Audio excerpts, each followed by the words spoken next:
예. 우리 원장님, 네. 그 대통령실과 관저 이전 문제 이제 국민감사 청구로 감사를 하셨던 것 아닙니까? 네. 1년 8개월 만에 결과를 내놓으셨죠? 네. 올해 8월 29일에야 1년 8개월 만에 이 결과를 내놨는데 그렇게 오래 걸릴 일이었습니까? 뭐 사실 좀 빨리 내놨으면 좋았을 텐데 저희들 나름대로 최선을 다하느라고 좀 시간이 오래 걸렸습니다. 최선을 다했는데 1년 8개월이 걸렸다 이 말씀이시군요. 사실 그래서 뭐 예. 5월 금년 5월 10일에 이 건으로 감사위원회가 먼저 열린 적이 있었던 건 맞습니까? 네, 맞습니다. 그때 감사위원님들이 회의를 열었는데 감사 실시 결과가 자료가 너무 부실해서 결론을 낼 수가 없다. 그래서 다시 조사를 다시 하도록 위원회에서 결정을 했고, 그래서 석 달 동안에 많은 관계자들 자료들 진술과 자료를 확보하고 나서 3개월여 만에 다시 결론을 냈다고 하는데 그 말씀이 맞습니까? 그 워딩이 정확하지는 않은데요. 자료가 아주 부실했다는 게 아니고요. 조사는 어느 정도 됐는데 추가로 좀 확인할 부분이 있다. 이런 부분은 추가된 것이 더 많다는 설이 있습니다. 네? 추가된 것이 더 많다고 그래요. 그렇지는 않습니다. 그러니까 뭐 업체 선정 경위라든지 또 그 업체별로 시공 업체별로 과업 범위라든지 또 알겠습니다. 예. 어쨌든 그런 이게 것들을 좀 1년 예. 8개월이나 걸렸다는 것이 참 의심스럽습니다. 뭐 저희들도 좀 빨리 처리하지 못한 거에 대해서는 좀 국민들께 죄송하다는 말씀 드립니다. 그 전임 그 국민권익위원장이었던 전현희 위원장님을 내쫓아내기 위해서 거의 1년 가까이를 표적 감사를 해가면서 그 목표 달성에 실패한 사례를 본 이후에 그 못지않게 참 이해가 안 가는 사안이 저는 이 사안이라는 생각이 듭니다. 그 과정에 대해서 한 가지 또 물을 게 있습니다. 국민감사 그 심사청구위원회가 감사 대상을 결정하지 않습니까? 네. 근데 감사원이 그 감사 대상으로 막상 삼은 거 보면은 이 위원회가 결정한 것보다 축소가 되어 있다는 것을 발견합니다. 화면 한번 좀 띄워줘 보시겠습니까? 예. 저기에 보면은 어떤 의사결정 과정에서의 직권남용 의혹과 관련된 것을 밝히라고 되어 있지 않습니까? 근데 그 다음 화면 한번 좀 보여주십시오. 저기 보면은 3월 20일 날 이전 계획을 발표한 이후에 대해서 하라고 되어 있습니다. 저 이후에 대해서 실시한 걸로 되어 있습니다. 누가 저 기간을 마음대로 줄였을까요? 대상 기간을? 제가 뭐 보고받기로는 그 당시 위원회에서 뭔가요? 저기 그 의사 진행 그러니까 그 이전에 따른 어떤 절차 그런 부분에 대해서 그러니까 국유재산 심의위원회를 거쳤느냐 아니면 국무회의 심의를 거쳤느냐 하는 그런 절차 부분에 대한 것에 대해서 감사를 한다 이렇게 국한에서 논의가 됐던 걸로 저는 그 자체가 저는 이해가 안 가는 겁니다. 그러니까 공사업자를 선정하는 과정에서의 특혜 의혹, 계약 체결 과정에서의 특혜 의혹도 국민들은 의심을 하고 있지만 그 못지않게 의문을 갖는 것이 저 의사결정이 이루어지기까지의 과정에서 왜 장소가 오가고 왜 무속인들이 현장들을 오갔었는가? 누가 개입한 것이냐? 이 중요한 국정을 결정하는 데에서 무속인이 관여한 것이냐? 김건희 여사가 옳거는 것이냐?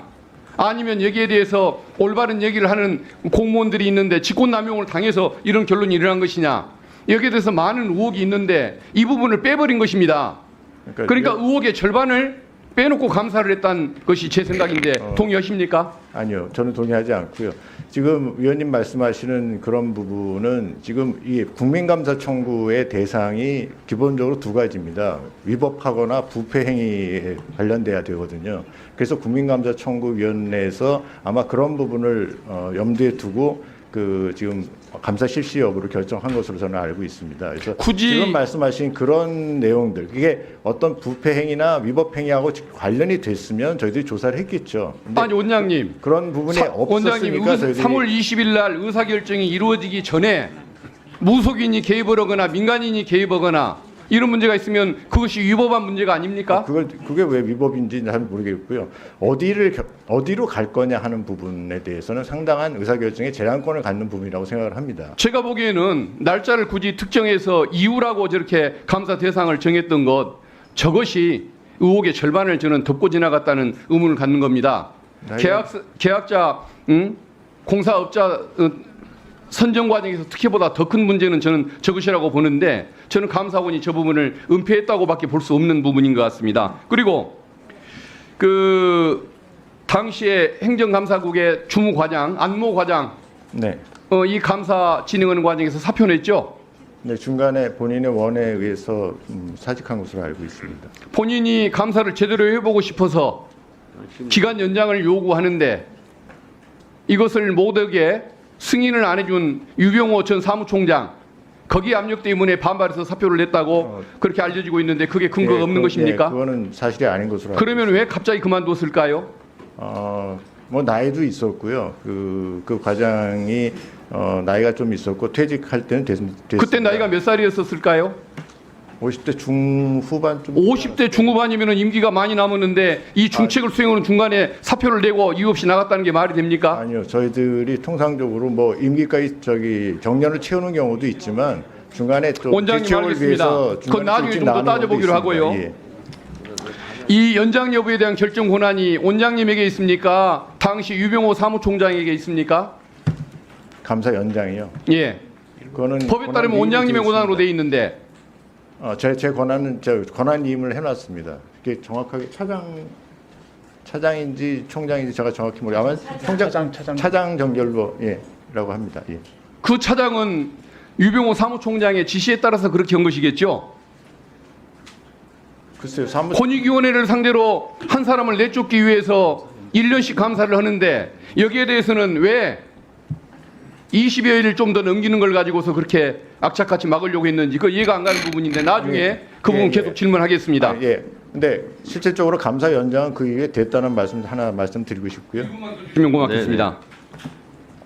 이것은 감사 그 과정도 문제고 기간도 문제고 과정도 문제고 감사를 담당하는 공무원이 중간에 사직을 하고 나갔다는 것도 의문이 많이 남지만은 감사 대상 기간을 심사위원회가 결정한 것의 절반을 떼먹고 감사를 했기 때문에 이것은 의혹투성일 수밖에 없는 것입니다. 그래서 저는 우리 위원장님께 건의를 드리고자 하는 것이 국회 차원의 감사 청구 이 의결을 위해서 이 안건을 한번 논의해 주시고 다시 재감사를 하도록 우리 위원회 차원에서 논의를 해 주시기를 위원장님께 건의드리겠습니다.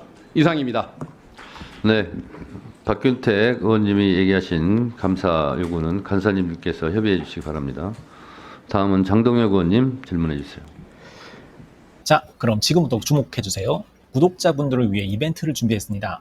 뉴스만 잘 챙겨보셔도 돈을 벌 수 있다고 말씀드렸는데요. 저희 채널을 보시면 다양한 경제 이슈들을 보셨을 때 어떤 생각이 드십니까?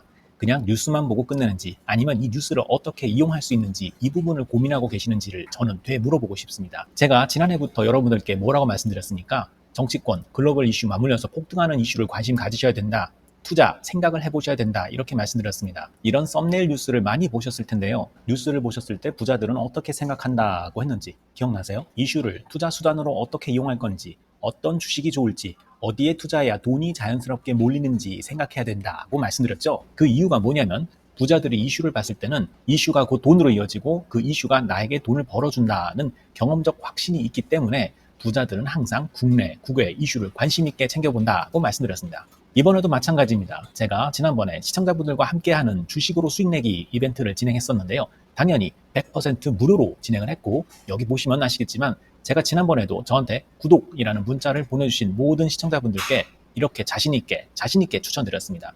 이번에도 2,000분 이상 알아가셨는데 한 달 동안 어떻게 됐을까요? 네, 말씀드린 대로 특정 시기 폭발적으로 오르면서 2배 가까이 큰 수익이 나와줬습니다. 구독자분들도 보고 계실 텐데 다시 한번 축하드립니다.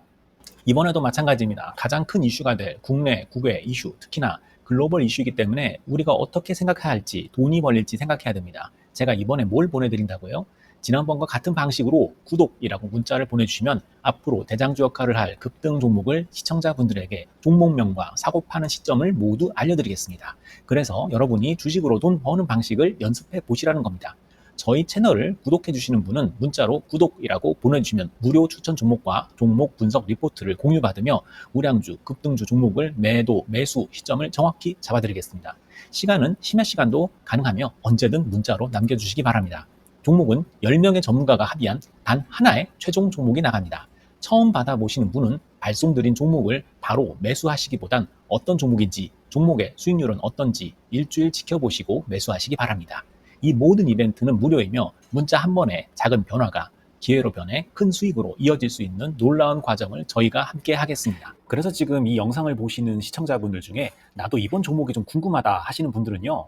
누구나 상관없이 그리고 어느 시간대나 상관없이 부담 없이 010-2560-9514번으로 구독이라는 문자 보내주시면 제가 이번에도 똑같이 무료 추천 급등주 문자를 보내드리겠습니다. 이해되시겠죠?